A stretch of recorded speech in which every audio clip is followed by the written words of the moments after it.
Chaos is not your enemy. Your reaction is. The noise of the world will never stop. People will offend. Plans will unravel. Pain will strike. But none of that can touch you unless you grant it permission. True power is internal. It's in your ability to choose calm over conflict, reason over reaction. Every moment is a test of your training. Will you be ruled by impulse, or will you rule your inner world?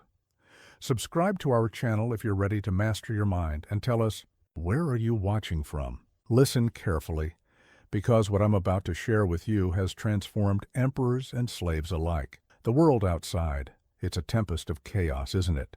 Markets crash, relationships fracture, plans dissolve like morning mist, and there you stand, trying to control it all, exhausting yourself in a battle you cannot win. But I ask you this, why do you reach outward when the answer lies within? The greatest illusion that plagues humanity is the belief that peace depends on external circumstances. When things calm down, you tell yourself, when I achieve this goal, when others change their behavior, this thinking, it's poison to your soul. Here's the profound truth I discovered during my years as Emperor of Rome. The world will never align itself to your wishes, never. The universe operates on its own terms, following laws far beyond your influence. To seek control over external events is like commanding the tide to stop, an exercise in futility that breeds only frustration and despair.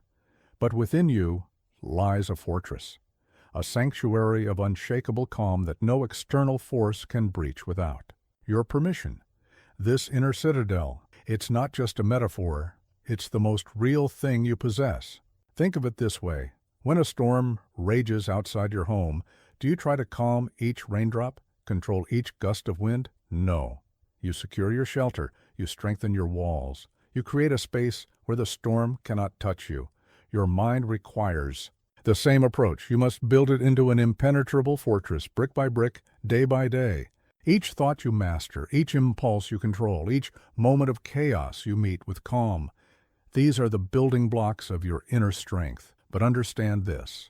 This fortress isn't built to hide from life. It's built to engage with life from a position of unshakable power. When you operate from this internal foundation, external chaos loses its sting, criticism bounces off your walls, uncertainty becomes irrelevant, fear finds no purchase. The process begins with a simple recognition. Your power lies not in controlling events, but in controlling your response to events. This is not passive acceptance, it is active mastery. It's the difference between being a leaf blown by the wind and being the oak tree that bends but never breaks. Every moment of your day presents an opportunity to strengthen these walls.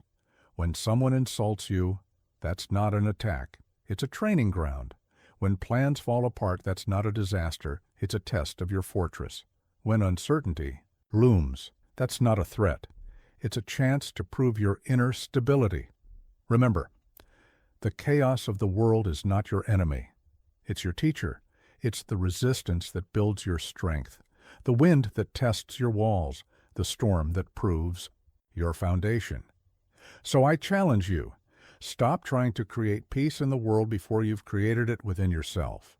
Stop seeking control over the uncontrollable. Instead, turn inward. Build your fortress, make it strong, make it unshakable.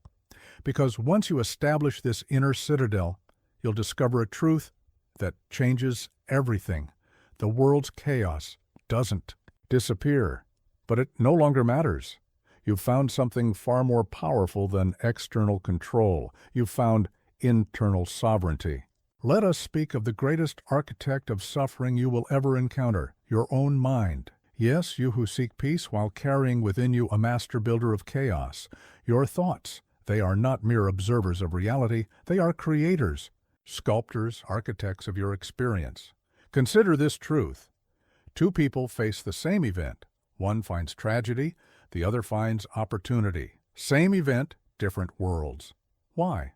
Because the mind builds reality from perception, not from facts alone. Your mind, in its untrained state, is like a builder gone mad. It takes the raw materials of life, events, words, circumstances, and constructs labyrinths of anxiety, towers of overthinking, vast chambers of unnecessary suffering.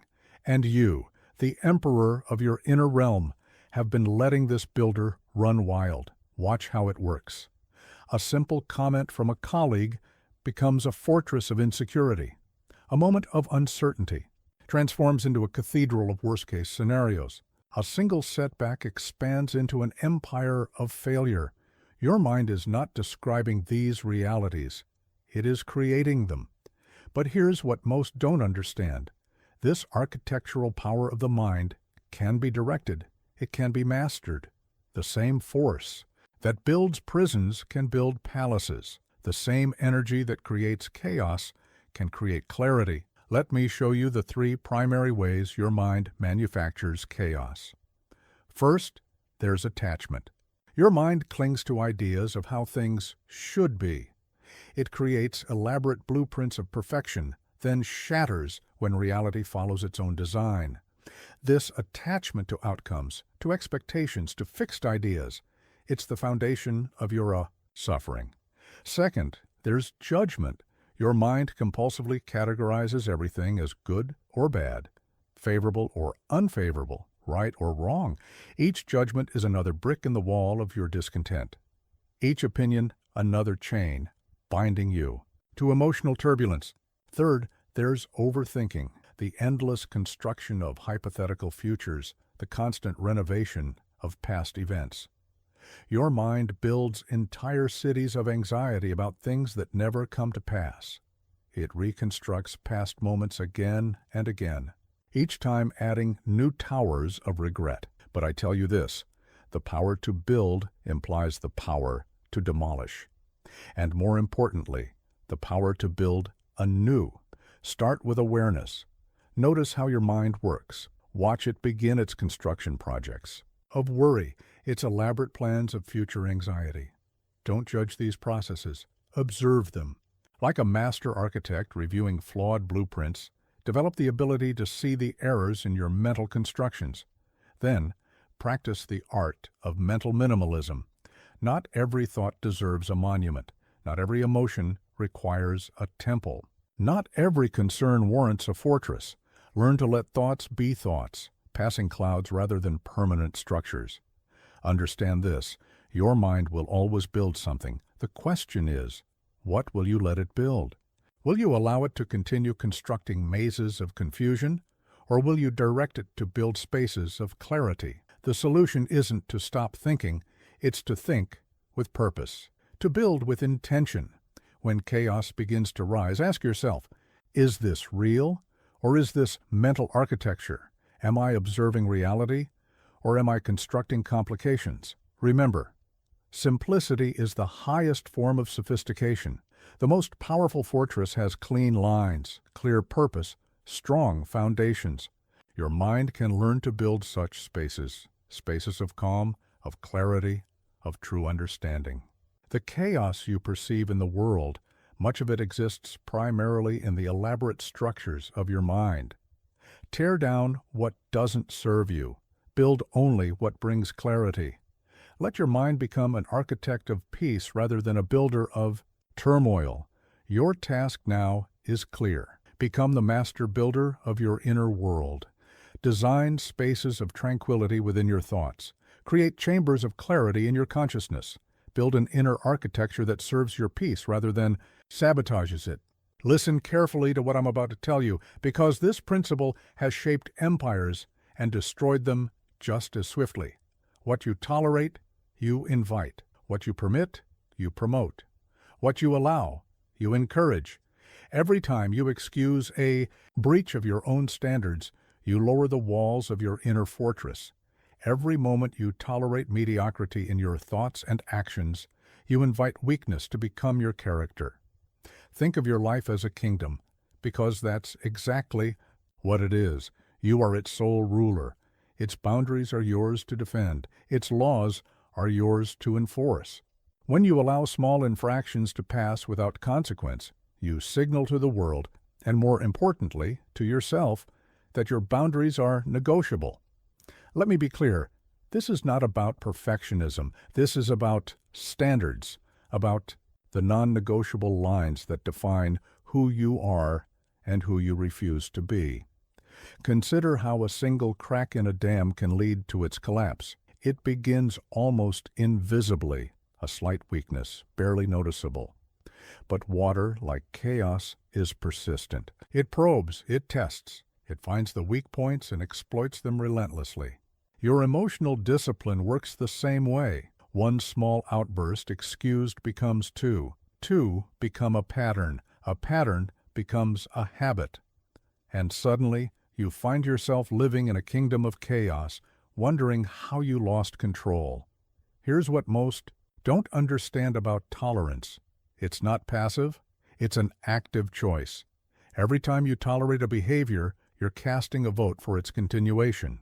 Every time you accept a standard lower than what you're capable of, you're actively participating in your own decline. But let me share with you the wisdom I gained through years of ruling both an empire and myself. The solution isn't in dramatic declarations or harsh self-judgment.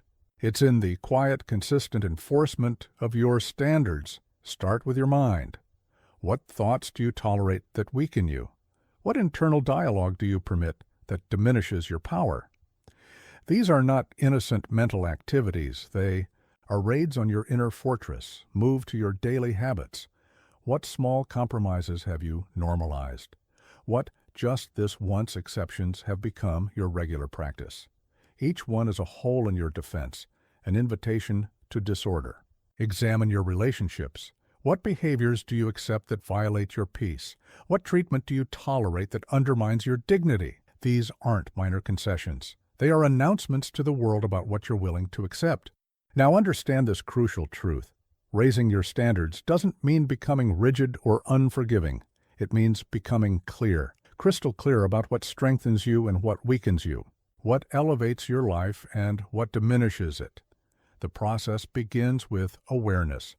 Notice what you're currently tolerating, not with judgment, but with honest recognition. See how each compromise, each exception, each "it's not that bad" moment has contributed to where you are now. Then, establish your non-negotiables.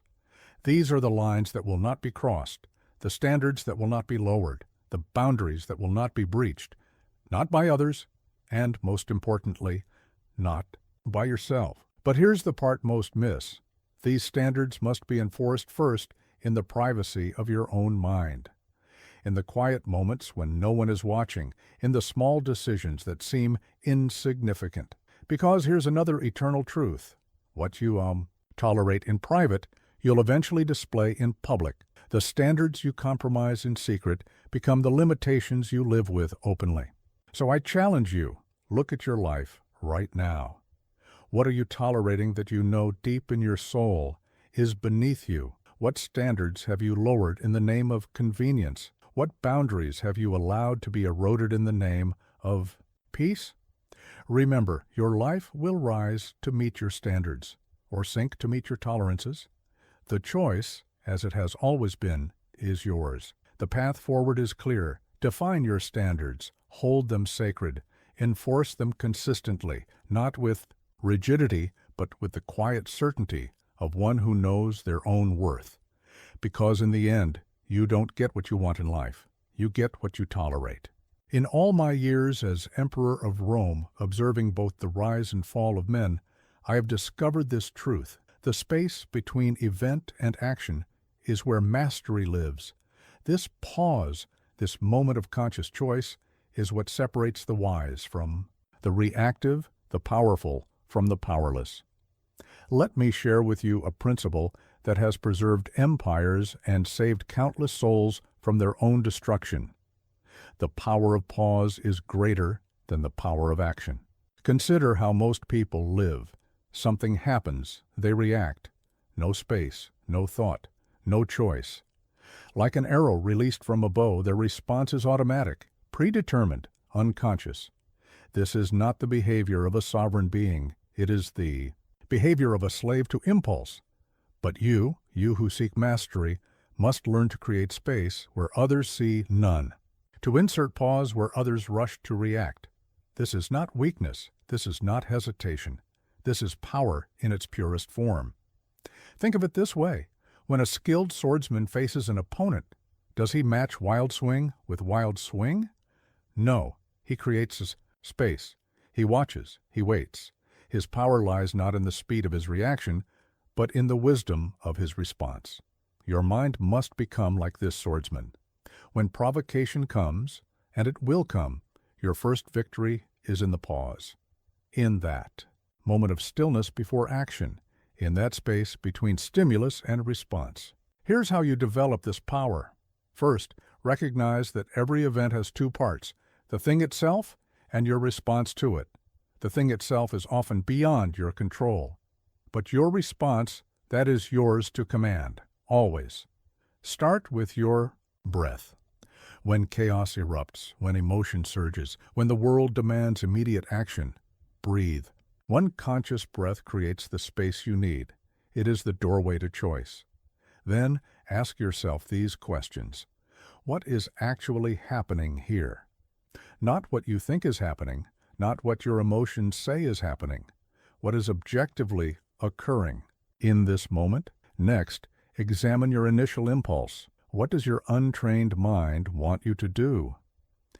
Notice this impulse not as a command to be obeyed, but as information to be considered. Your reactions reveal your training, or lack thereof. Now, expand your perspective. What would your wisest self do in this moment? What would someone you deeply respect do? What action would you be proud of tomorrow? This is not overthinking. This is not paralysis. This is the cultivation of wisdom, the development of power, the practice of true freedom. Remember, reactions are cheap. Responses are precious. Anyone can react. It requires no training, no wisdom, no character. But to respond, to truly choose your action rather than being driven by impulse, this is the mark of a developed mind. Here's what most don't understand about the power of pause. It's not just about preventing mistakes. It's about creating possibilities. In that space between stimulus and response lies every possibility that reactive behavior eliminates. Think of it as the difference between a musician who can only play what they've memorized and one who can improvise. The pause gives you room to create, to choose, to master the moment rather than be mastered by it. But this power must be trained. Start with small things. When your phone buzzes, pause before reaching for it. When an email annoys you, pause before replying. When traffic frustrates you, pause before letting it affect your peace. These small moments of practice build the strength for larger challenges. Because make no mistake, life will test this power. You will face provocations that seem to demand immediate reaction, moments that appear to require instant response. These are your greatest opportunities, your chances to demonstrate true mastery, to show that you are not a slave to circumstance, but a sovereign ruler of your own reactions. The ultimate truth is this: your power lies not in your ability to make things happen, but in your ability to choose your response to what happens. This choice, this sacred pause, is the foundation of all wisdom, all strength, all mastery. So I challenge you. In your next moment of challenge, create space. Insert pause. Watch how this small act of sovereignty changes everything, because in that pause lies the seed of all transformation. Listen closely, because what I'm about to share with you has liberated countless souls from their self-imposed prison. The opinion of others has exactly the weight you choose to give it. No more. No less. As Emperor of Rome, I faced a daily barrage of judgments, criticisms, and opinions. Every decision scrutinized, every action analyzed, every word dissected. But I learned this eternal truth. Their words are merely vibrations in the air until you grant them power over your peace. Think about this profound reality. Right now, at this very moment, thousands of people have opinions about you. Some praise you, some criticize you, some don't think about you at all. And yet, here you are, completely unaffected by most of these judgments. Why? Because you're unaware of them. This reveals a crucial truth. It's not the opinions themselves that affect you. It's your decision to collect them, carry them, let them nest in your mind like unwanted guests who slowly take over your home. But let me ask you this. Who appointed others as the supreme judges of your worth? What divine authority granted them? The power to define your value? The answer is simple. You did. You handed them this power, one reaction at a time, one moment of self-doubt at a time. Here's what most don't understand about external validation. It's a bottomless pit. The more you seek it, the more you need it. The more you depend on it, the weaker you become. It's like trying to fill a broken vessel. No amount is ever enough. Consider this wisdom I gained through years of public life. People's opinions often say more about them than about you. When someone judges you harshly, they reveal their own fears, their own insecurities, their own unresolved struggles. Their words are like arrows. They can only pierce you if you stand still and agree to be their target. Move with purpose, stay true to your path, and these arrows fall harmlessly to the ground. But I'm not suggesting you become arrogant or dismissive. There's no wisdom in that extreme either.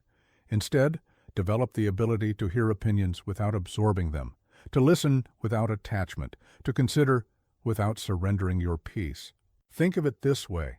If someone hands you a hot coal, you have a choice. You can grab it, hold it, let it burn you, or you can observe it and let it pass. Opinions are the same. You can clutch them until they burn your peace away, or you can observe them and let them pass.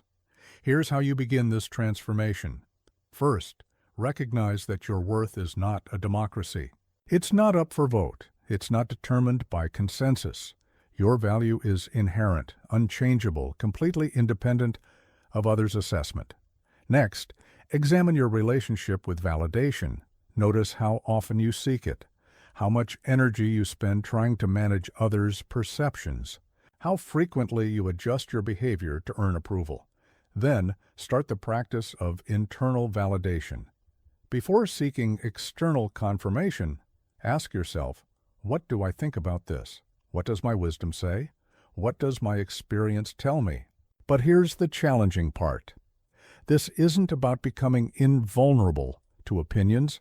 It's about becoming selective about which ones matter. Like a wise ruler who chooses careful advisors, choose carefully whose opinions you'll consider.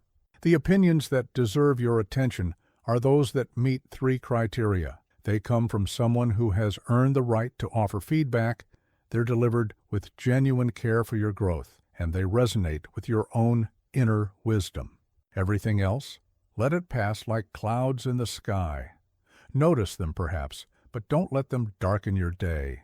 Remember this, every time you let someone's opinion shake your peace, you're surrendering your power. Every moment spent worrying about others' judgments is a moment stolen from your purpose. So I challenge you, for the next day, observe how many times you seek validation. Notice how often you adjust your behavior based on anticipated opinions. Watch how frequently you let others' judgments affect your peace. Then, make this sacred commitment to yourself. I will no longer outsource my self-worth to the changing opinions of others. I will no longer make myself small to make others comfortable. I will no longer surrender my peace to those who haven't earned the right to influence it. Because here's the ultimate truth. When you stop giving weight to others' opinions, you don't become heartless, you become free. Free to act with conviction, free to speak with authenticity, free to live without the constant burden of others' judgments. Your task now is clear. Reclaim your power from the marketplace of opinions. Let them talk, let them judge, let them have their say. But you keep your peace. Because in the end, it's not their opinion of you that matters. It's your opinion of yourself. What I'm about to share with you is perhaps the most crucial wisdom I gained while ruling both an empire and myself. Your emotions are not commands to be obeyed, but signals to be interpreted. They are not your masters, but your messengers. Most people live at the mercy of their emotional weather. They are elated when the sun shines, crushed when storms gather, and anxious when clouds threaten. They believe themselves powerless against these internal tempests. But I tell you this, you can become the master of your emotional climate. First, understand this fundamental truth. Emotions themselves are neither good nor bad. Anger is not your enemy. Fear is not your weakness. Jealousy is not your shame. They are simply information, powerful, vital signals from your deeper self. Think of emotions as messengers arriving at the gates of your consciousness. Most people either let every messenger and to run wild through their mental kingdom, or they try to bar the gates entirely. Both approaches lead to chaos. True mastery lies in learning to interview each messenger with wisdom. When anger arrives, don't rush to suppress it or express it. Interview it. What has this messenger come to tell you? Perhaps it speaks of boundaries violated, respect denied, or values threatened. The message is valuable, but you decide how to use this information. Fear approaches? Welcome it as another messenger. Oh, what danger does it warn of? What preparation does it suggest? What wisdom does it carry? Fear itself is not the enemy. It's often the guard that keeps you alive. But like any guard, it must be trained to serve rather than rule. Even jealousy, that most despised of emotions, carries messages worth hearing. It may speak of aspirations unfulfilled, of potential unrealized, of values worth examining. The wise ruler doesn't banish the messenger for bringing uncomfortable news. But here's what most don't understand about emotional mastery. It's not about controlling what you feel, it's about controlling how you respond to what you feel. The difference is crucial. Think of it this way. You can't control the weather, but you can build a sturdy house. You can't prevent storms, but you can learn to navigate them. You can't command the sea, but you can master the art of sailing. So how do you begin this mastery? Start with these principles. First, practice the art of emotional awareness. Before you can master something, you must be able to see it clearly. Notice your emotions as they arise. Name them. Watch how they move through you. Become a student of your internal weather. Next, develop the skill of emotional distance. When anger rises, say to yourself, I notice anger is present, rather than, I am angry. This small shift in language creates space between you and the emotion. You become the observer rather than the inhabited. Learn to trace emotions to their source. Every emotional reaction has a history, a trigger, a belief system that feeds it. Like a skilled investigator, follow these trails. They often lead to profound self-knowledge. But here's the challenging part. This work must be done in real time, in the midst of the storm. It's one thing to philosophize about emotional mastery when all is calm. It's another to practice it when the tempest is raging. This is why you must develop emotional protocols, predetermined responses to common emotional triggers.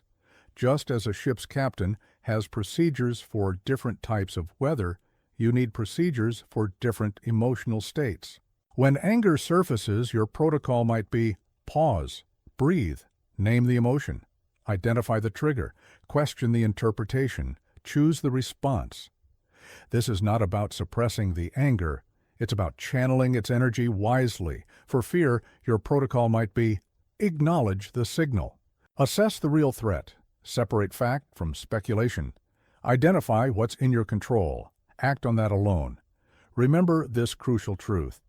The goal is not to eliminate emotions. A life without emotion is not mastery, it's numbness. The goal is to develop a relationship with your emotions where they inform you but don't control you. Think of yourself as the ruler of a kingdom that includes both reason and emotion. A wise ruler doesn't try to banish either. Instead, they learn to use both in service of the kingdom's true purpose. Your task now is clear. Begin to treat your emotions as messengers rather than masters. Welcome them, learn from them, but never surrender your throne to them. Because in the end, emotions make excellent servants, but terrible rulers. So I challenge you, in your next emotional storm, don't fight it. Don't flee from it. Instead, face it with curiosity. What message does this tempest bring? What wisdom does it offer? What action does it suggest? Because here's the ultimate truth. About emotional mastery, it's not about becoming emotionless. It's about becoming emotionally wise. It's about transforming these powerful forces from threats to allies, from masters to messengers, from chains that bind you to winds that propel you forward. In all my years observing both the powerful and the powerless, I've discovered this. Silence, properly wielded, is sharper than any sword, more powerful than any decree, more influential than any speech. Yet most never learn to use this weapon that lies ever ready at their disposal.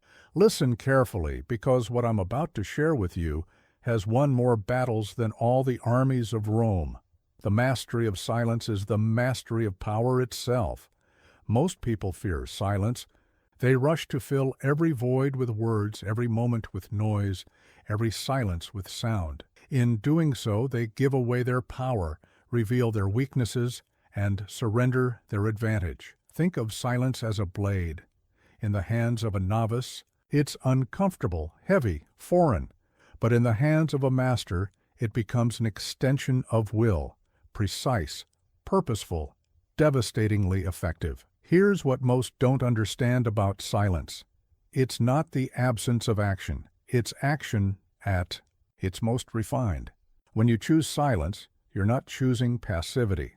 You're choosing power. Consider how silence serves multiple purposes, each more powerful than the last. First, silence as observation. When you're silent, you see what others miss, hear what others reveal, understand what others unknowingly display. While they talk to fill the void, you gather intelligence. Second, silence as strategy. By withholding immediate response, you create space for others to reveal their position, their motivations, their weaknesses. The silent observer holds the position of power. Third, silence as strength. Nothing demonstrates confidence like the ability to remain silent under pressure. While others scramble to explain, defend, or justify, your silence speaks of unshakable self-assurance. But here's the crucial understanding. Strategic silence is not about becoming mute. It's about becoming deliberate. It's about choosing when to speak and, more importantly, when not to. Think of it this way. Every word you speak is a choice. Every response you give is a decision. Every reaction you show is a strategic move. Most people never realize this. They let words spill from them like water from a broken vessel, never considering the power they're surrendering. So how do you develop this power? Start with these principles. First, learn to become comfortable with silence. In conversation, resist the urge to fill every pause. Let tension build. Let others feel the weight of silence. Watch how it affects them while you remain unaffected. Next, practice strategic delay. When provoked, when questioned, when challenged, pause. Let the moment stretch. Watch how this small act of restraint shifts the dynamic of any interaction. Develop the habit of observation. While others speak, don't prepare your response. Instead, watch. Notice their choice of words, their tone, their body language. Silence makes you a master observer. But here's the challenging part. True power in silence comes not from stubbornness or withdrawal, but from conscious choice. You must learn when silence serves and when speech is required. Use silence too. Create space for others to reveal themselves. Build tension that works in your favor. Demonstrate unshakable confidence. Avoid unnecessary conflicts. Give your words more weight when you do speak. Remember, every time you choose silence, you create a void that others will feel compelled to fill. In their rush to fill this void, they often reveal far more than they intend. Think of silence as negative space in art. It's not empty, it's purposeful. It gives shape and power to what remains. Your strategic silence does the same in every interaction. This is not about becoming cold or disconnected. Rather, it's about becoming intentional. Every silence you choose is a position you take, a power you exercise, a strategy you employ. So I challenge you, for the next day, double the length of your silences. When you would normally speak, wait. When you would normally react, observe. When you would normally fill the void, remain still. Watch how this small change affects every interaction. Notice how others respond to your silence. Feel how it strengthens your position, enhances your awareness, increases your power. Because here's the ultimate truth about silence. It's not just about what you don't say. It's about the power you accumulate by choosing not to say it. Every word withheld is energy preserved. Every reaction contained is power maintained. Your task now is clear. Learn to use silence as precisely as a sword, as strategically as a shield, as powerfully as a decree. Because in a world of endless noise, deliberate silence is both weapon and armor. Remember, the truly powerful rarely explain themselves. They don't feel the need to fill every silence. They understand that in the space between words, in the pause, between actions, in the silence between thoughts, that's where true power resides. What I'm about to share with you is a truth I learned while governing an empire in turmoil. Your calm is not just a personal state. It's a force that influences everything and everyone around you. Like a lighthouse in a storm, your steadiness becomes a reference point for all who encounter it. Most people believe calm is something that happens to you when conditions are right. They wait for peace, like farmers wait for rain. But I tell you this, true calm is a power you cultivate, a presence you develop, a force you become. Consider this eternal truth. In any room, in any situation, someone's energy will dominate. Someone's state will influence the rest. Why shouldn't that someone be you? Not through force, not through volume, but through the quiet power of unshakable presence. Think of how a master musician can silence a noisy room with the first clear note, how a confident leader can calm a panicked crowd with their mere presence. This is not magic. It's mastery of state, mastery of energy, mastery of self. Here's what most don't understand about becoming an island of calm. It's not about detachment from chaos.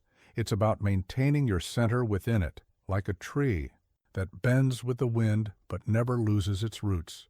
You move with life's storms while staying deeply anchored. The process begins with this recognition. Your state of being is contagious. When you're agitated, you spread agitation. When you're anxious, you radiate anxiety. But when you're calm, truly deeply calm, you emanate a peace that others naturally attune to. So how do you develop this presence? Start here. First, establish your internal foundation. Like a lighthouse built on solid rock, your calm must rest on something unshakable. This foundation is made of clear principles, unwavering values, and deep self-knowledge. Next, practice emotional independence. Most people's state is entirely dependent on external conditions. Their peace requires perfect circumstances. But true calm remains steady regardless of conditions, like a deep ocean undisturbed by surface storms. Develop the art of centered attention. In any situation, learn to keep part of your awareness anchored in your own center while engaging with the world. Like a mountain that touches the clouds but remains rooted in earth, stay connected to your depth even as you interact with surface events. But here's the challenging part. This calm must be maintained under pressure. Anyone can be peaceful in perfect conditions. The test comes when chaos erupts, when emotions run high, when others lose their center. This is when your practice proves itself. While others react, you respond. While others escalate, you stabilize. While others lose themselves in drama, you remain rooted in clarity. Remember, your calm is not just for you. It's a gift you give to every environment you enter. It's a force that helps others find their own center.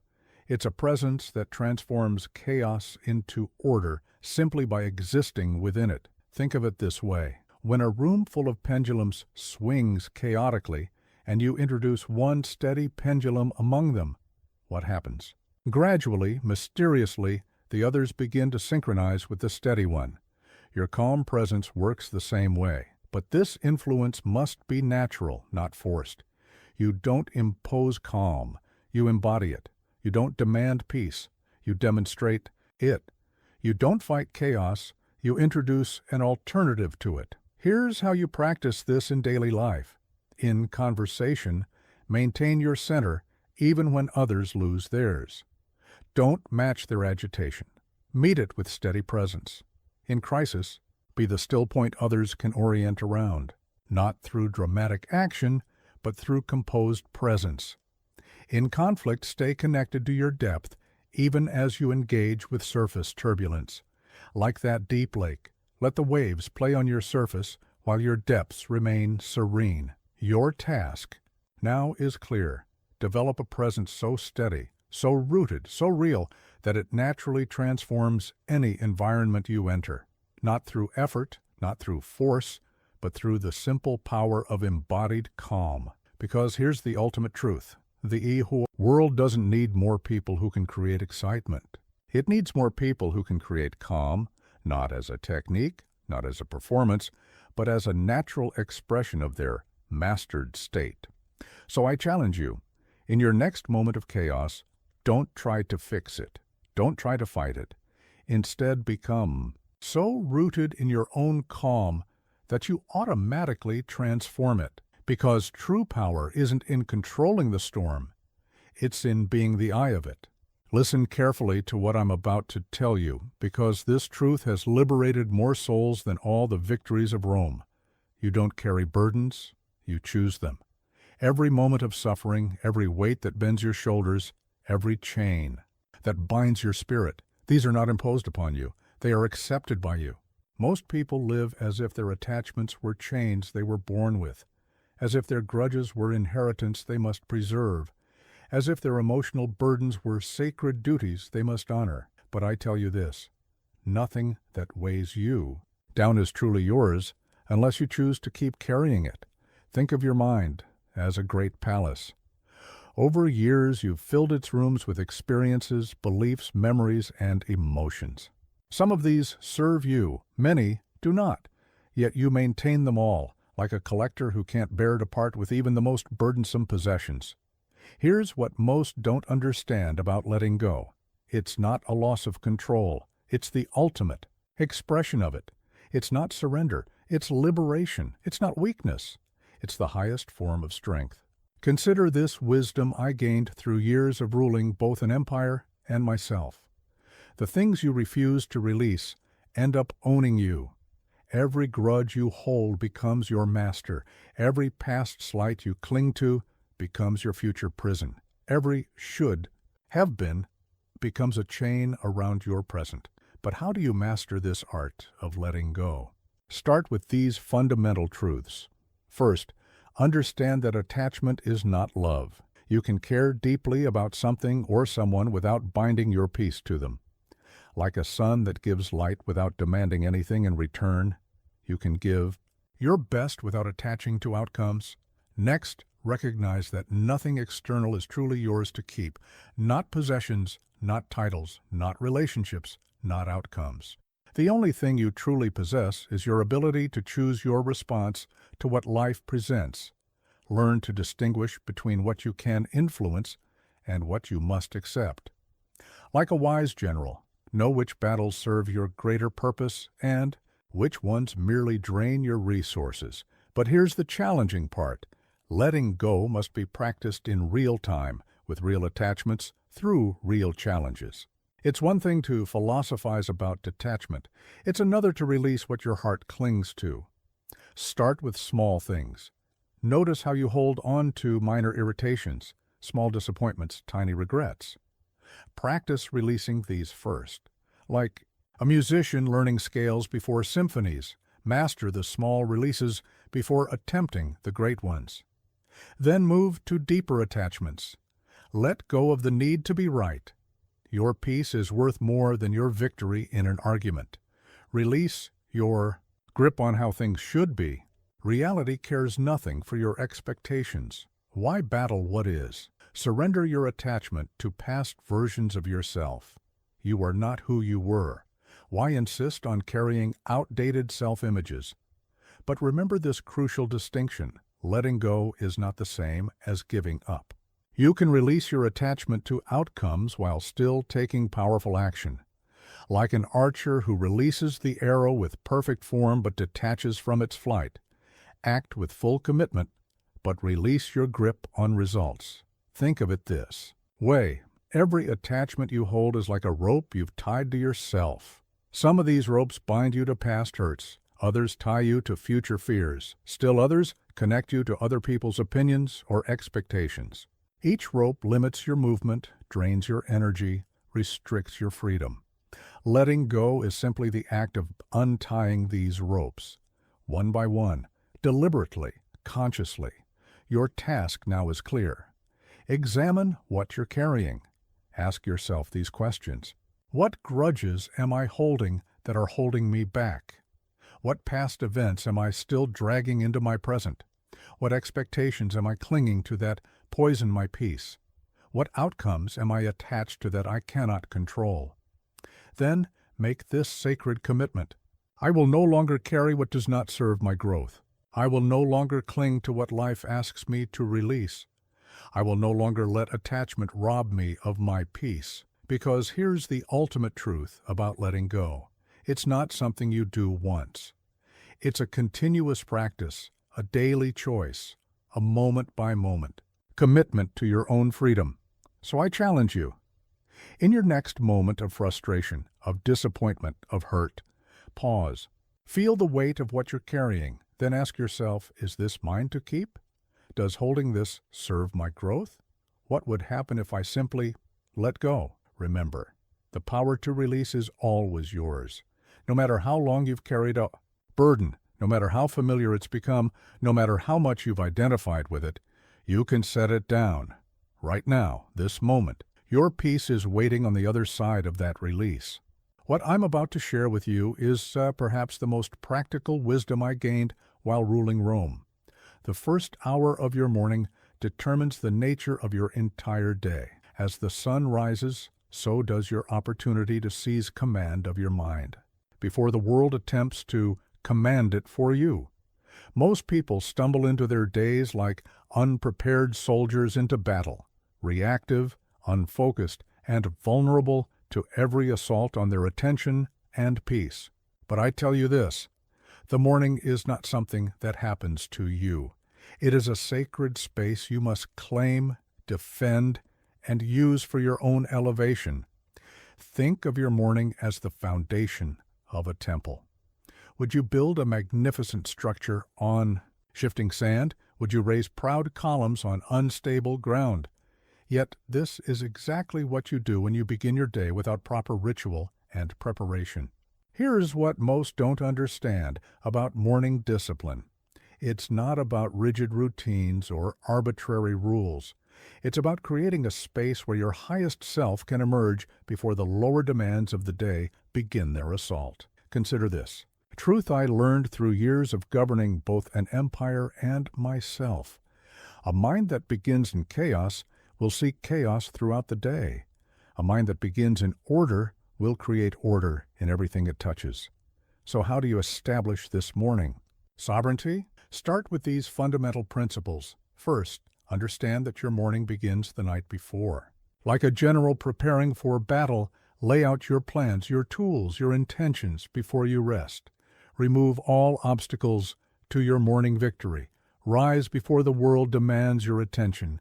In these quiet hours, your mind is like a still lake, undisturbed by the winds of external demands. Use this stillness. Guard it jealously. Create sacred space, physical and mental. Whether it's a corner of your room or your favorite chair, designate a place where you meet yourself each morning. This space becomes a trigger for presence, for power, for peace. But here's the crucial part. Your morning ritual must be both structured and meaningful. Each element should serve your growth, your clarity, your strength. Here's how you build such a ritual. Begin with silence. Before you engage with any external input, before news, before messages, before the voices of others, claim these first moments for yourself. Sit in perfect stillness. Let your mind settle like sediment in clear water. Then, engage your body. Movement is not separate from mental clarity. It is its physical expression. Whether through exercise, stretching, or mindful walking, wake your body with purpose. Next, feed your mind with wisdom. Read not for information, but for transformation. Choose texts that challenge your thinking, elevate your perspective, strengthen your philosophy. Let great thoughts be your first mental nourishment. Write. Pour your thoughts onto paper before the world pours its thoughts into you. Clear your mental space. Set your intentions. Examine your assumptions. Writing is not just recording, it's clarifying. But remember this, the power of morning ritual lies not in its complexity, but in its consistency. Better a simple practice done daily than an elaborate one done occasionally. Like a sculptor who removes a little stone each day, your morning practice gradually reveals your highest self. Think of it this way. Each morning is a miniature life. It has its own beginning, middle, and end. How you handle these first moments reflects and influences how you handle all moments. Your task now is clear. Design your morning not for comfort but for growth.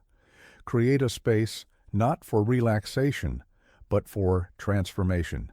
Build a ritual not for escape but for preparation. Here's how you begin.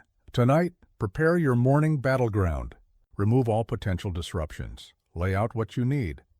Make your path to morning victory clear and unobstructed. Set your wake time, not by when you must start your day, but by when you must claim your sacred time. The world will take what you don't actively protect. Choose your morning disciplines. They are the weapons with which you'll conquer your day. Will you write, meditate, exercise, study? Choose what serves your highest development. But here's the ultimate truth about morning mastery. It's not about what you do, it's about who you become in the doing. Each morning ritual is not just a series of actions, it's a declaration of who you are and what you stand for. So, I challenge you, for the next 7 days, treat your morning as if it were the most important meeting of your day, because it's your meeting with yourself, with your highest potential, with your deepest purpose. Remember, the world will try to claim your attention from the moment you engage with it. Your morning ritual is your declaration of independence, your daily assertion that you command your mind before others attempt to command it for you. Rise early, rise with purpose, rise ready to rule your day. Because how you begin is how you continue, and how you continue is who you become. Listen carefully to what I'm about to share with you, because this truth has become more vital now than it was even in my time ruling Rome. A scattered focus creates a scattered life. Your attention is not just a tool, it is the very essence of your existence. And in this age of endless distraction, the ability to direct it wisely is perhaps the most precious skill you can develop. Most people live in a constant state of partial attention, never fully here, never fully there, always dividing their mental energy between multiple tasks, multiple screens, multiple demands. They believe they're being efficient. They believe they're being productive. But I tell you this, they're slowly fragmenting their own power. Think of your attention like the sun's rays. Scattered, they barely warm the earth. But focused through a lens, they can ignite a fire. Your mind works the same way. Divided attention may let you perform multiple tasks, but focused attention lets you transform whatever it touches. Here's what most don't understand about focus. It's not just about getting things done. It's about being fully present in your own life. It's about bringing your whole being to each moment, each task, each interaction. Consider this wisdom I gained through years of governing both an empire and myself. The quality of your life is directly proportional to the quality of your attention. What you focus on grows. What you ignore withers. Every moment of attention is a moment of growth or of waste. But how do you develop this power of focus in a world designed to scatter it? Start with these fundamental principles. First, understand that multitasking is a lie. Your brain doesn't actually do multiple things at once. It switches rapidly between tasks, depleting your mental energy and fragmenting your effectiveness. Like a knife trying to cut in multiple directions at once, you end up cutting nothing well. Next, recognize that focus is not just the ability to concentrate, it's the ability to eliminate distractions. Like a general defending a fortress, you must become skilled at identifying and neutralizing threats to your attention. Learn to distinguish between motion and progress. Many people mistake busyness for effectiveness, activity for achievement. But scattered activity is often just organized distraction. But here's the challenging part. Developing focus isn't about trying harder. It's about training your mind to settle naturally on what's important. Like training a wild horse, it requires patience, consistency, and understanding. Start with these practices. First, create periods of complete concentration. Choose one task to one single task, and give it your full attention. No phones, no interruptions, no secondary activities. Just you and the task at hand. Notice how your mind resists this. Watch how it tries to escape to something else, anything else. This resistance is normal. It's also irrelevant. Your job is not to stop the thoughts of distraction, but to keep returning to your chosen focus. Think of it this way. Every time you bring your wandering mind back to your chosen focus, you're doing the mental equivalent of a push-up. Each return strengthens your ability to concentrate. But remember this crucial truth. The goal is not to eliminate all distractions. That's impossible. The goal is to become someone who can maintain focus despite distractions, like a warrior who can maintain perfect form even in the chaos of battle. Here's how you build this capacity. Start your day with focused periods. Like laying the foundation of a building, establish your focus before the world's distractions begin their assault. Create environmental conditions that support concentration. Your physical space should serve your mental space. Remove or disable anything that regularly steals your attention. Develop the habit of single tasking. Whatever you're doing, whether it's eating, talking, working, or resting, do only that. Bring your full attention to it. Make it sacred through your focus. Your task now is clear. Reclaim your attention from the 1,000 things that try to steal it. Build the mental strength to stay with one task, one thought, one purpose until it's complete. Because here's the ultimate truth about focus. It's not just about getting more done. It's about becoming more whole. Each moment of sustained attention is a moment of personal integration. Each period of deep focus is a period of self-unification.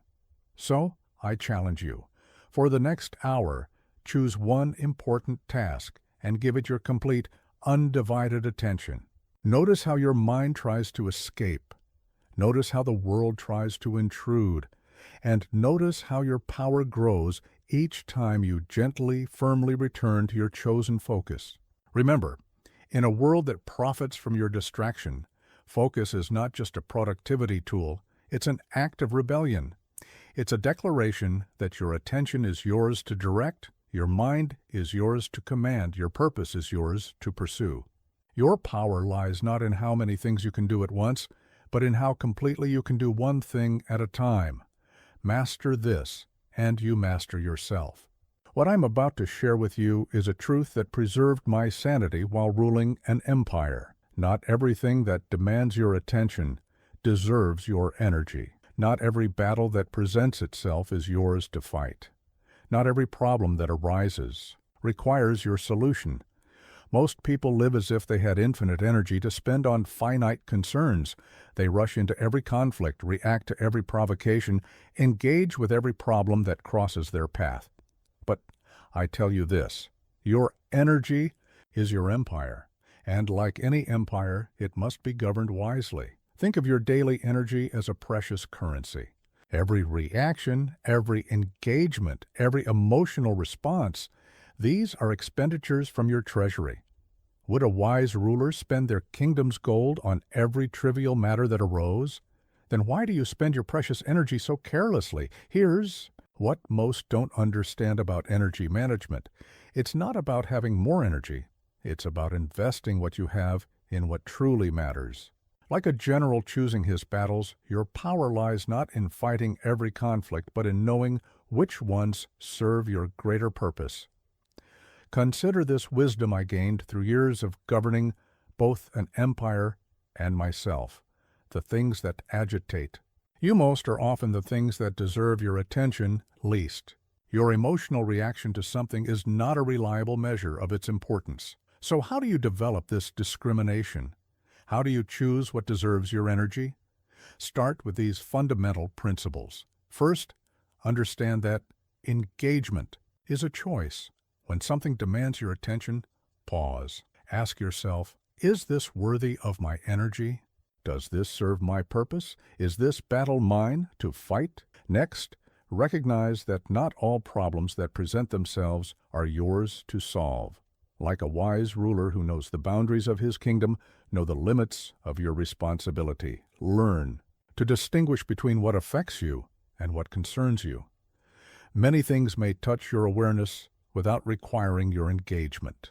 Like a mountain that remains unmoved by the clouds that pass by, you can notice without needing to react. But here's the challenging part. This discrimination must be practiced in real time, often under pressure. It's one thing to philosophize about wise energy investment. It's another to maintain this wisdom when provocations arise. Start with these practical steps. Before engaging with any situation, ask 3 questions. Is this within my control? Does this serve my highest purpose? Will my engagement make a meaningful difference? If the answer to any of these is no, consider carefully whether this deserves your energy. Think of it this way. Every time you engage with something, you're not just spending energy on that moment. You're creating a pattern of engagement. Each reaction becomes a precedent for future reactions. Here's how you implement this wisdom. First, establish your non-negotiables, the principles, goals, and relationships that truly deserve your energy. These are your empire's vital interests. Defend these with all your power. Next, create clear criteria for engagement. Like a ruler with clear policies, have predetermined guidelines for what deserves your attention and what doesn't. Develop the habit of strategic disengagement. Not every provocation requires a response. Not every criticism demands a defense. Not every problem needs your immediate solution. But remember this crucial distinction.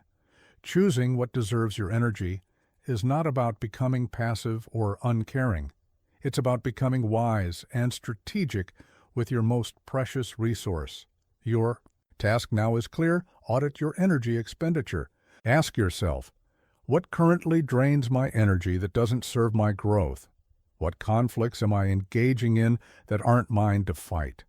What problems am I trying to solve that don't require my solution? Then make this sacred commitment. I will no longer spend my energy on matters that don't serve my highest purpose.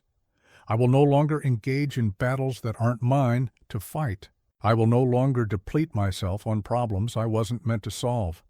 Because here's the ultimate truth about energy management. Every time you say yes to something, you're saying no to something else. Every battle you choose to fight takes energy from another potentially more important battle. So I challenge you, for the next day, become acutely aware of what you engage with.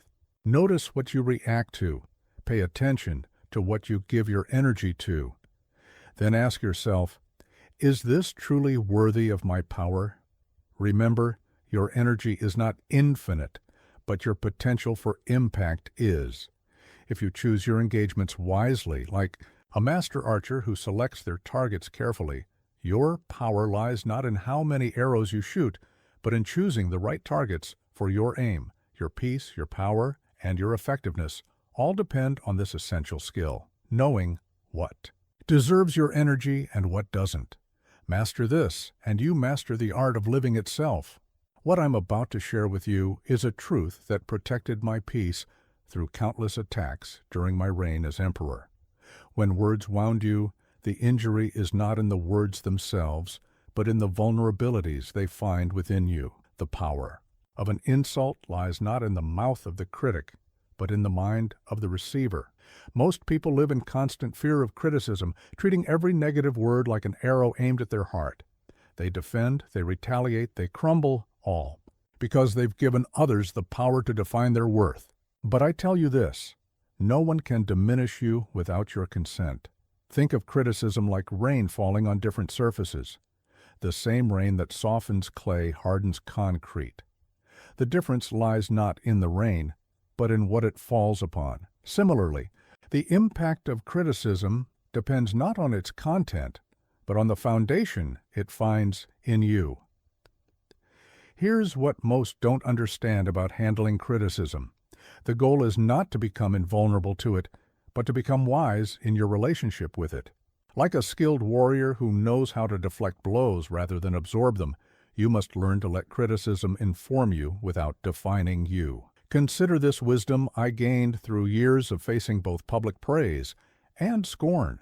The person who insults you is often fighting battles you know nothing about. Their words reveal more about their inner state than your true worth. So, how do you develop this immunity to insults while remaining open to genuine feedback? Start with these fundamental principles. First, understand that all criticism contains three elements: truth, perception, and projection. Your task is to discern which is which. Like a metallurgist separating precious metal from ore, extract what's valuable and discard the rest. Next, recognize that your critics are often your best teachers. Not because they're always right, but because they show you where you need to. Strengthen your understanding of yourself. Every criticism is an opportunity for self-examination. Learn to distinguish between the message and the messenger. Valid feedback can come from an unkind source, and pleasant words can hide harmful intentions. Judge the content, not the delivery. But here's the challenging part. This wisdom must be applied in the heat of the moment, when emotions are high and ego is threatened. It's one thing to philosophize about handling criticism. It's another to maintain composure when under attack. Start with these practical steps. When criticism comes, pause. Create space between the words and your reaction. In this space lies your power to choose your response. Ask yourself these questions. What truth might lie within these words? What does my emotional reaction reveal about my own insecurities? What would I learn if I treated this as information rather than attack? Think of it this way. Every criticism that provokes a strong reaction in you is pointing to an area where you need greater self-knowledge. Your triggers are your teachers. Here's how you develop this mastery. First, build a strong foundation of self-knowledge. Like a fortress built on solid rock, know your true worth beyond what others say about you. This doesn't mean becoming arrogant, it means becoming secure. Practice the art of objective self-assessment. Before defending against criticism, ask yourself, is there something here I need to learn? Be honest, but not harsh. Critical, but not cruel. Develop the skill of emotional distance. When someone criticizes you, imagine they're talking about someone else. This perspective often reveals whether the criticism contains useful insight or merely empty words. But remember this crucial distinction. Being unmoved by criticism doesn't mean being unresponsive to feedback. The wise ruler learns even from his harshest critics while maintaining his inner peace. Your task now is clear. Examine your relationship with criticism. Ask yourself, what types of criticism hurt me most deeply? What does this reveal about my hidden insecurities? How can I strengthen myself in these areas? Then, make this sacred commitment. I will no longer let others' words determine my worth. I will extract wisdom from criticism without absorbing the wound. I will remain open to growth while staying rooted in self-knowledge. Because here's the ultimate truth about handling criticism. The person who cannot be diminished by insults cannot be inflated by praise either. True strength lies in maintaining your center regardless of others' opinions. So I challenge you, the next time you face criticism, resist your initial urge to defend or attack. Instead, pause. Observe your reaction. Ask yourself what truth you might learn from these words, even if they're unkindly spoken. Remember, the way you handle criticism reveals the depth of your self-knowledge and the strength of your character. Like a mountain that remains unmoved by the winds that blow against it, let criticism pass through you, taking what's useful and letting the rest flow by. Your power lies not in avoiding criticism, but in transforming it into fuel for your growth.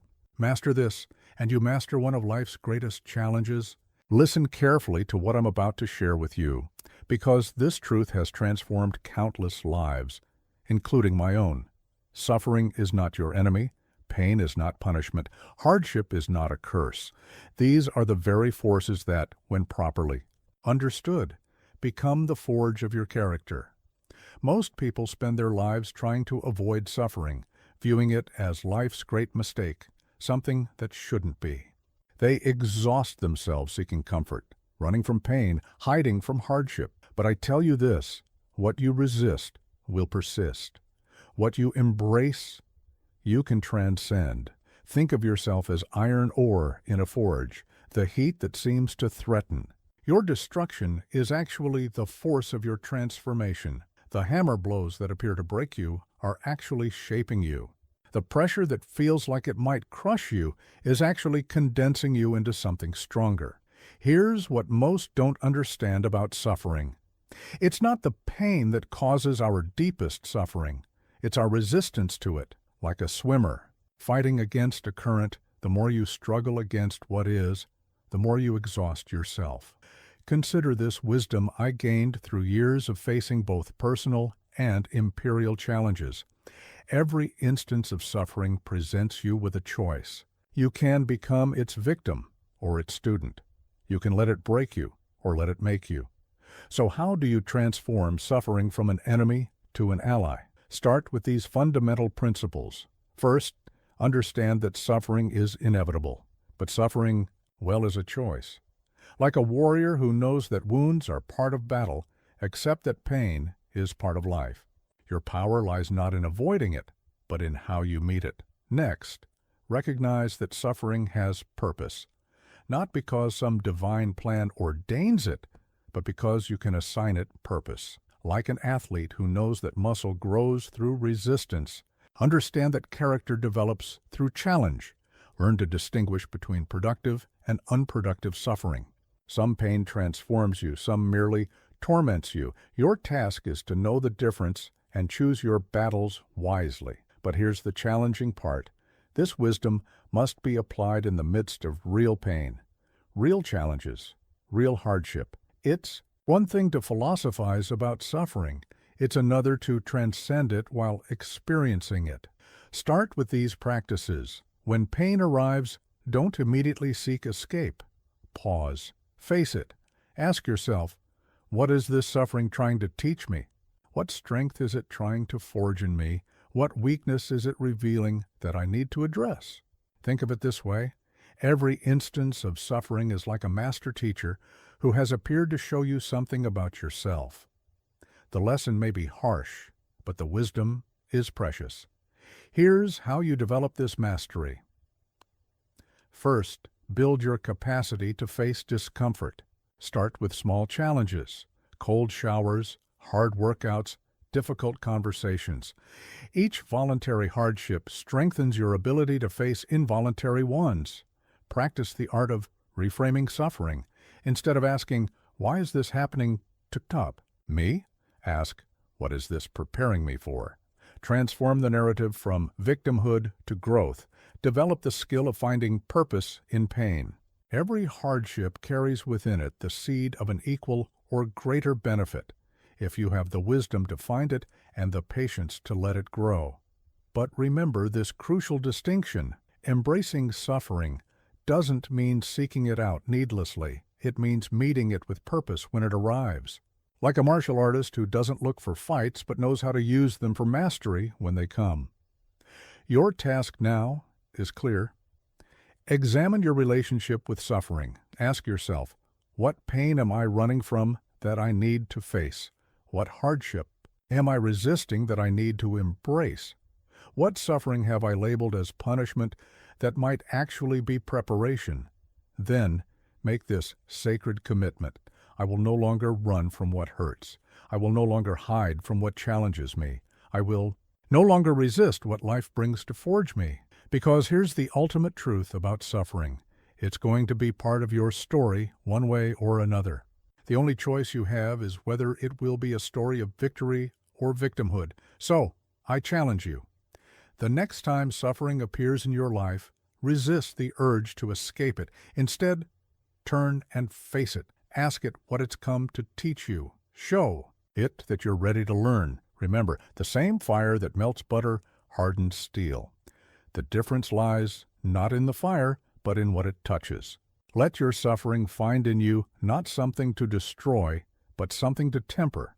Your power lies not in avoiding life's fires, but in learning to use them to forge yourself into something unbreakable. Master this, and you master the art of turning pain into power. What I'm about to share with you is perhaps the most practical yet profound truth I discovered while ruling Rome. You do not rise to the level of your goals. You fall to the level of your daily habits. And no habit is more vital to your sovereignty than the practice of stillness. Most people treat stillness as a luxury, something to be pursued when life permits, when the chaos subsides, when they finally have time. But I tell you this, stillness is not a reward for finishing your work. It is the foundation that makes great work possible. Think of your mind as a pond. When it's agitated, it reflects nothing clearly. When it's still, it reflects everything. Perfectly. Your clarity, your wisdom, your power to act rightly, all emerge from stillness. Yet most live their entire lives without ever experiencing true mental quiet. Here's what most don't understand about stillness. It's not the absence of activity. It's the presence of clarity, like a deep river that moves powerfully while maintaining perfect stillness at its depths. You can be engaged in life while maintaining inner quiet. Consider this wisdom I gained through years of governing both an empire and myself. The quality of your stillness determines the quality of your action. Every great decision I made came not from frantic analysis, but from a place of inner quiet. So how do you develop this foundational practice? Start with these essential principles. First, understand that stillness is a skill, not a state. Like any skill, it must be practiced daily, regardless of conditions. The busy mind can learn to be still, just as troubled waters can learn to be calm. Next, recognize that stillness has layers. Physical stillness leads to mental stillness, which leads to spiritual stillness. Each layer builds upon and supports the others. Each must be cultivated with intention. Learn to distinguish between true stillness and mere absence of noise. Many seek quiet surroundings while their minds rage with activity. True stillness starts from within. But here's the challenging part. This practice must be maintained in the midst of life's demands. It's one thing to find stillness in a temple. It's another to maintain it in the marketplace. Start with these practical steps. Create daily appointments with stillness. Guard these times as you would guard meetings with the most important person in your empire, because they are. Begin with the body. Find a dignified, comfortable position. Breathe consciously, deeply. Let your physical form settle into perfect stillness. Then move to the mind. Observe your thoughts without engaging them. Let mental activity settle like sediment in clear water. Rest in the awareness that observes both thought and stillness. Think of it this way. Every moment of conscious stillness is like a deposit in the bank of inner peace. Small deposits made regularly accumulate into great wealth. Here's how you build this practice. First, establish your daily non-negotiables. These are the practices that create the conditions for stillness, morning meditation, mindful movement. Periods of digital silence, evening reflection, create environmental supports for stillness, a designated quiet space. Regular times for practice. Removal of unnecessary distractions. Rituals that signal time for inner quiet. Develop the habit of micro moments of stillness throughout your day, before responding to provocations, between tasks, during transitions, in moments of waiting. But remember this crucial distinction: the goal is not to escape from life into stillness, but to bring the power of stillness into life. Like a master musician who knows both sound and silence, learn to play both notes and rests. Your task now is clear. Examine your relationship with stillness. Ask yourself, when was the last time I experienced true inner quiet? What prevents me from practicing stillness daily? How does my life change when I maintain inner calm? Then make this sacred commitment. I will no longer treat stillness as a luxury. I will no longer wait for the perfect conditions to practice inner quiet. I will no longer postpone this essential foundation of wisdom. Because here's the ultimate truth about stillness. It's not something you achieve once and possess forever. It's a practice you must return to again and again, like a warrior maintaining his weapons, like a ruler maintaining his kingdom. So I challenge you, for the next 7 days, create at least 2 periods of intentional stillness each day. Morning and evening, give yourself the gift of quiet. Watch how this simple practice begins to transform everything. Remember, the world will never stop moving, but you can learn to find stillness within the movement.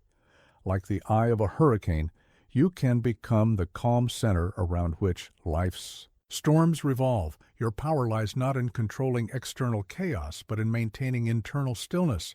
Master this, and you master the art of living itself.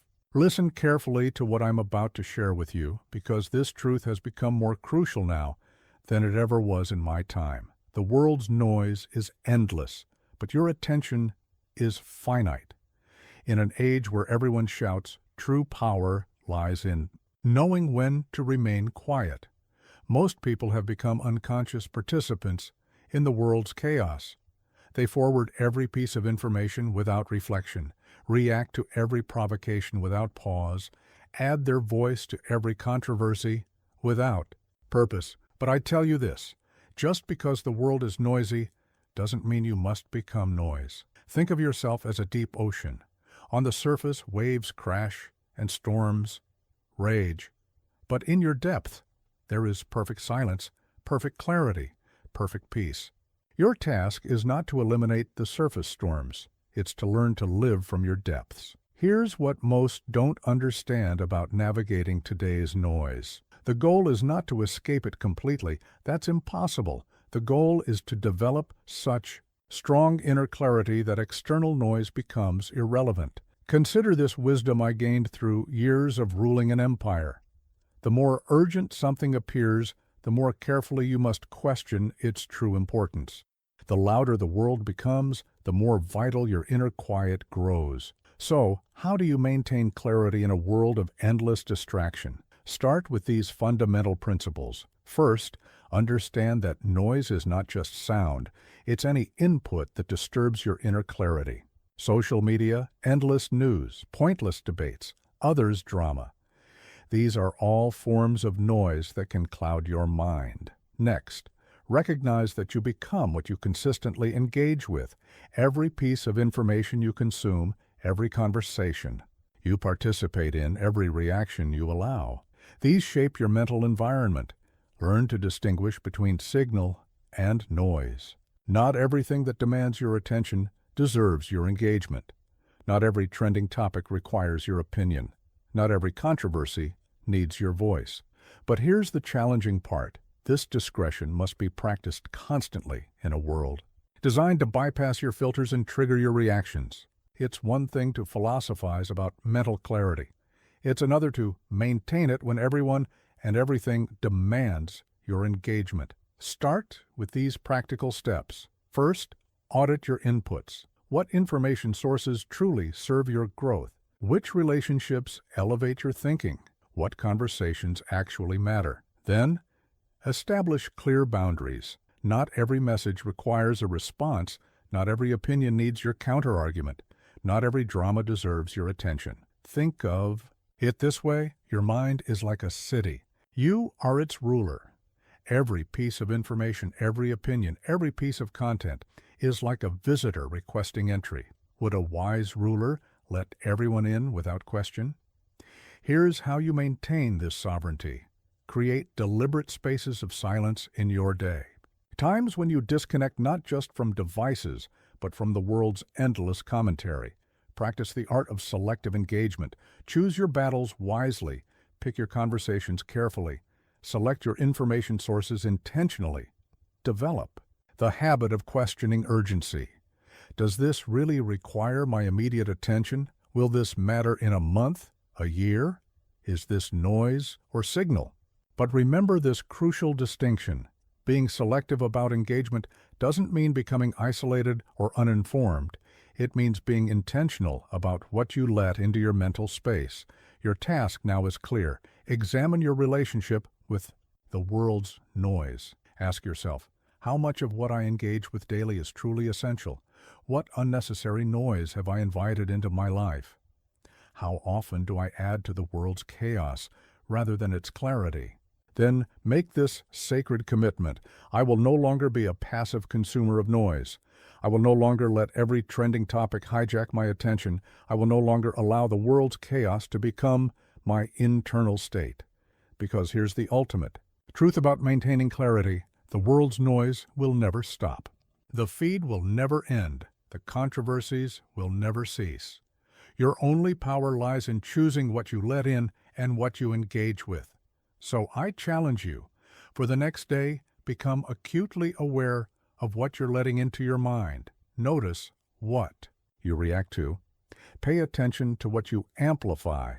Then ask yourself, am I converting noise into clarity, or am I becoming noise myself? Remember, in a world where everyone is trying to be heard, the one who maintains their clarity holds true power.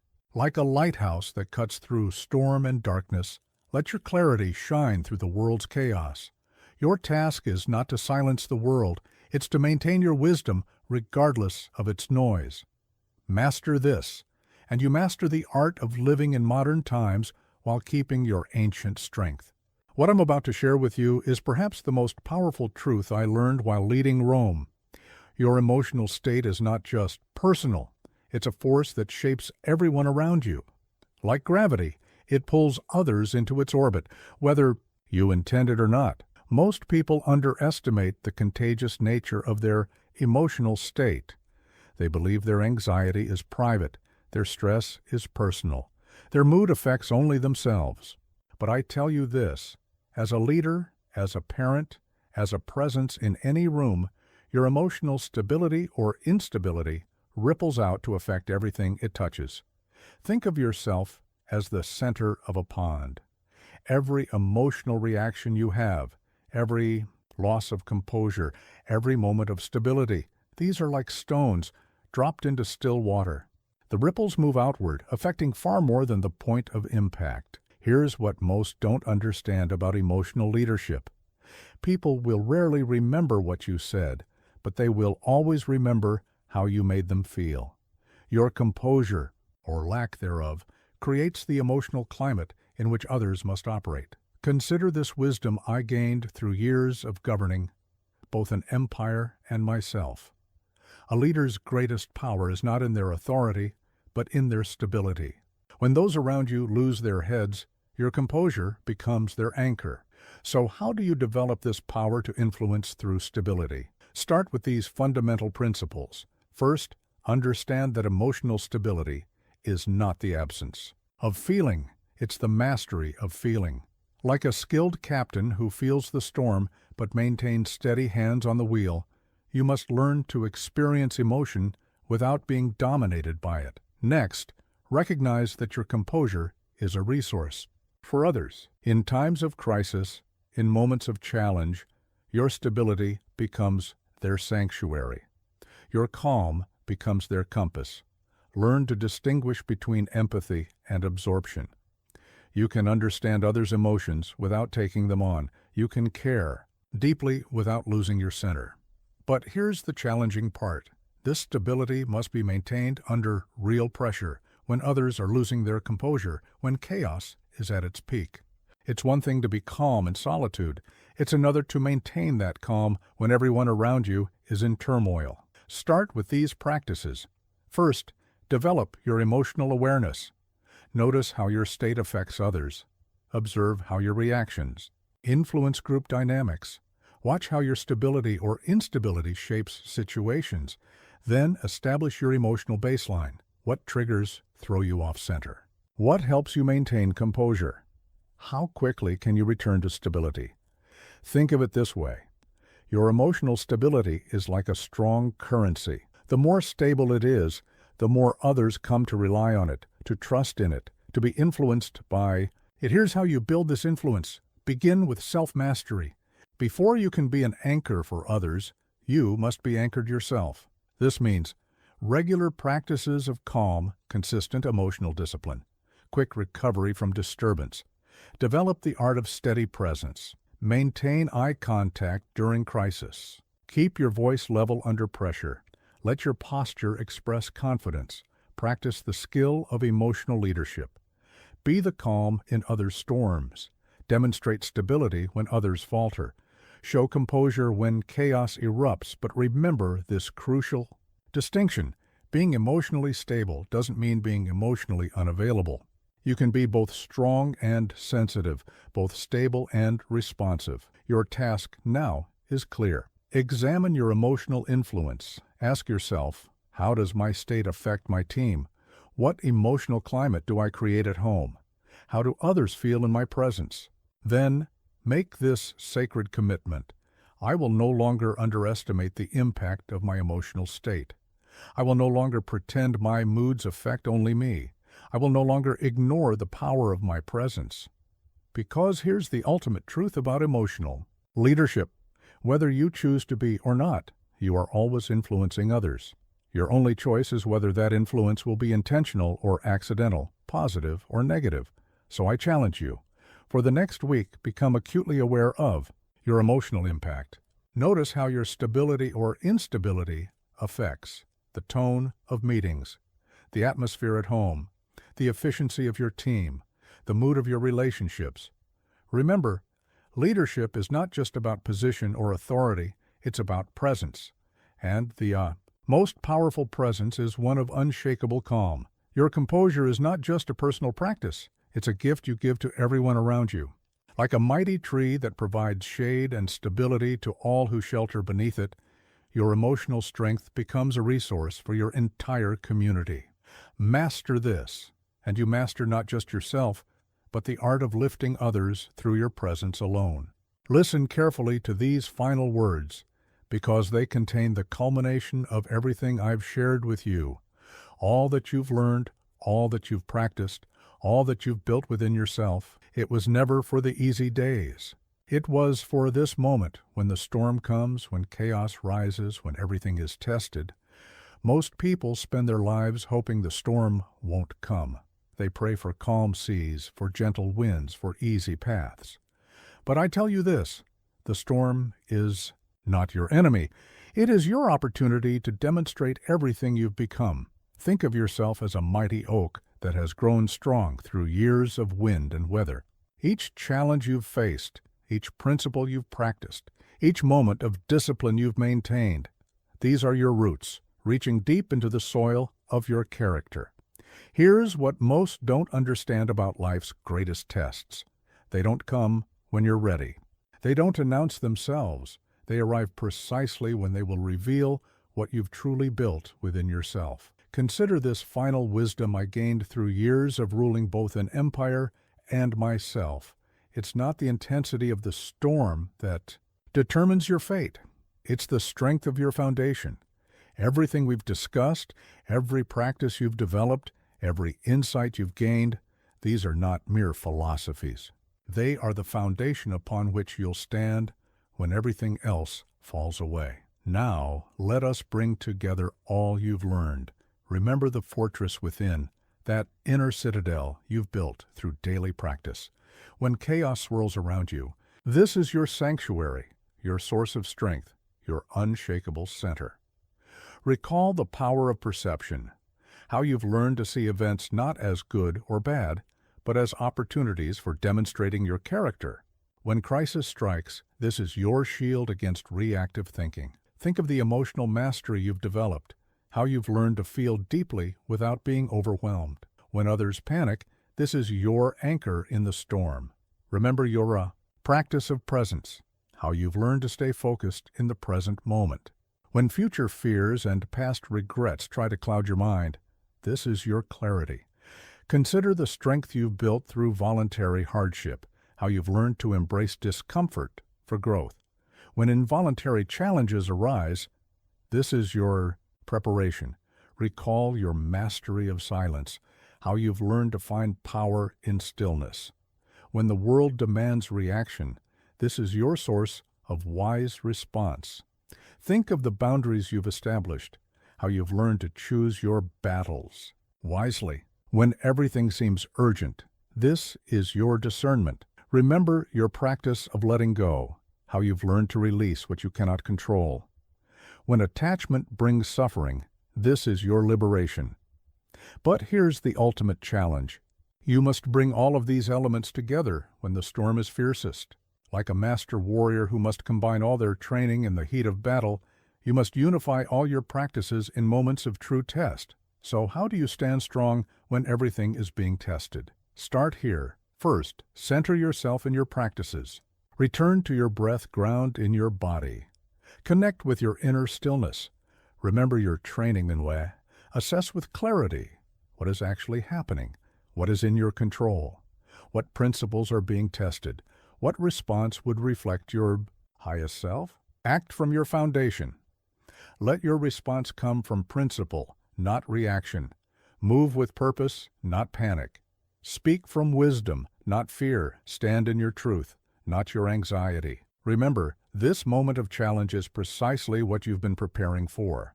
Everything you've learned, every practice you've maintained, every insight you've gained, it was all for this. Your task now is clear. Stand.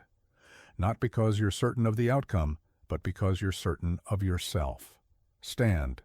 Not because you feel no fear, but because you've learned to move with it rather than from it. Stand. Not because you know what's coming, but because you know who you've become. Because here's the ultimate truth about life's greatest tests. They don't come to break you, they come to reveal you. To show you what you've built within yourself, to demonstrate the strength you've always had. So I challenge you, one final time, when your storm comes, and it will come, don't wish for calm seas. Don't pray for an easier test. Instead, thank the universe for this opportunity to demonstrate everything you become. Stand tall, stand firm, stand in the truth of all you've learned.